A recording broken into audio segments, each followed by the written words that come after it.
house, we have your meter housing, your service mast, and your masthead. What we look for when we're doing the inspection is you have these wires bundled with a little bit of a loop, and that's just so that you don't have, when you have rain hitting, you don't get moisture running down this pipe. So if I took the service and I brought it up over here, all the water would feed down in here, and you'd be introducing water into your electric service. So when you come into the service, you want to see a drip loop to the wiring. And then you usually have your electric service coming in, and there's a clamp that's bracketing that service wire to the house, and then you have your connections over here for your grid service.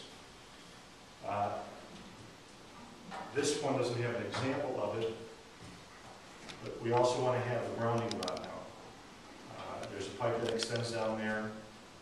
Copper pipe is hammered down into the ground, typically about 80 feet down.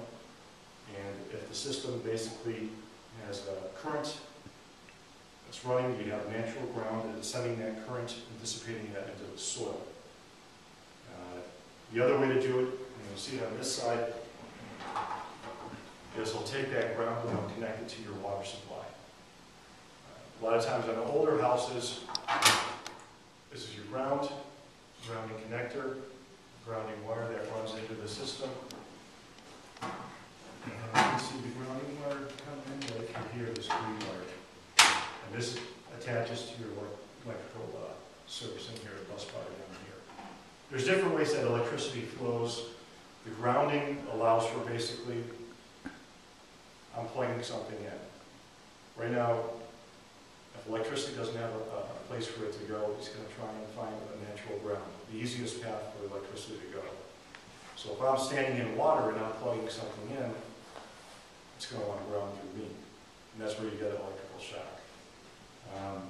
What this does is basically take that electricity, introduces a perfect path for it to flow to this metal pipe, which extends into your city water supply, and that dissipates the electricity. And the one thing though that we're looking for now is you have a lot of municipalities that are using plastic for the main water supply, so that's where the grounding rod becomes much more important. Because you want to have that electricity, you give it two options to go. You have the grounding rod and you have the ground to the main water supply. We have an example here of breakers, circuit breakers, and here we have fuses. A lot of times we'll have people that pop fuses, and they'll come in. This is a 15 amp fuse.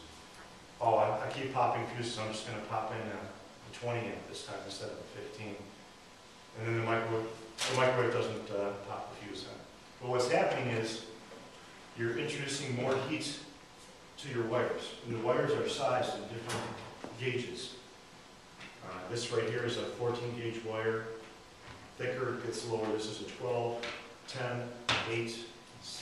This right over here is a 3. And this should be a 1 on.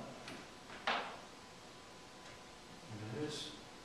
These right here, if you see these open in the basement area, this is just foam, low voltage cable.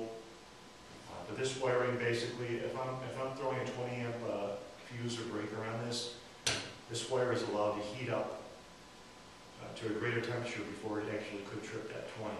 Each time you do that, that can slowly deteriorate the wire. What exactly does a fuse do? Why is it It controls the heat. So if the wire overheats, the fuse overheats, or the breaker overheats, and it trips. So it limits the heat. So if you get too much heat on this wire, it'll melt. Which could cause a fire. So somebody who comes in and they throw in the 20 amp fuse where it should have the 15, that could be allowing that wiring. It might not be in this spot, it could be at a junction where you have two wires connected. The wires are spliced, that's a weak point, and maybe it'll melt that connector that's on there. And then you have arcing within that panel and you can have the fire. So the cost of overfusing can be great, obviously, with the fire, but that's one thing that we look for. We'll take off the electrical panel. We'll look at the wire sizing within the panel, and I'll let you know what the conditions are within here to make sure that the wiring is proper. We have a couple of specialized breakers on here. One is, this one over here, power. One is a GFCI breaker. This might be to a hot tub. If you've ever been in your kitchen or your bathroom, you have an outlet in here called a GFCI outlet. It's a ground fault circuit interrupt. What it does is it senses milliamps, I believe at 5 milliamps, and it will trip. So if my hand is wet, maybe there is a fray in the cord, I go to plug it in. There's a little bit of shock that will run through there, but at 5 milliamps, it'll shut off right away, you won't even feel it. And it'll cut the power. So it's a relatively inexpensive way to actually prevent electrical shock. What was it inventory? It is, but they've expanded it, and they keep on expanding it. And it used to be within 6 feet of a plumbing fixture, now it's pretty much any counter area in the kitchen. Yeah. Because they figure that if you're in the kitchen, your hand can be wet anywhere. So, about $8, $10 an outlet. In general, electrician will charge you about $40 per outlet to change over outlets for GFCI, maybe $30, $35 for standard outlets. So that's something that they include in their cost. But this is relatively inexpensive, and this breaker is the same thing as this, but it's on the actual breaker. So it'll do the same sensing that this does, and this one's specific for a jacuzzi tub or a hot tub. Sometimes you'll have a hydro spa tub, and the motor access will be in a little bit of a difficult place. And when you have that, somebody's got to actually take off the panel and get into where the jacuzzi tub is connected with the cord and test that button. You want to test this, and they say every 30 days. You know, if you only use it every 6 months, then maybe before you use it, you actually test it, make sure that it trips. But they put them in the main panel because it's a lot easier for people to actually trip them and use them. So if you have a hydro spa and you want to make sure this operational, you typically go into your main panel, and then you'll hit the button, unit will trip, and that indicates that you still have a properly functioning GFCI. Questions? Or? If your microwave is tripping at, let's say, and you don't want to put in a higher fuse because it would melt wire, what do you do? If you have your, if you have your microwave tripping it, you don't have enough circuits in the kitchen usually, or they're not laid out properly. When you go into an older house, that's usually what happens. You know, the wiring within the kitchen wasn't designed for a dishwasher, a disposal, a microwave. So when they add those, they're supposed to add circuits. You have two options. You can have a separate circuit for that microwave, or the electrician can bring in a larger wire to service those appliances. Typically with a microwave, you might have the microwave and the range together on a circuit.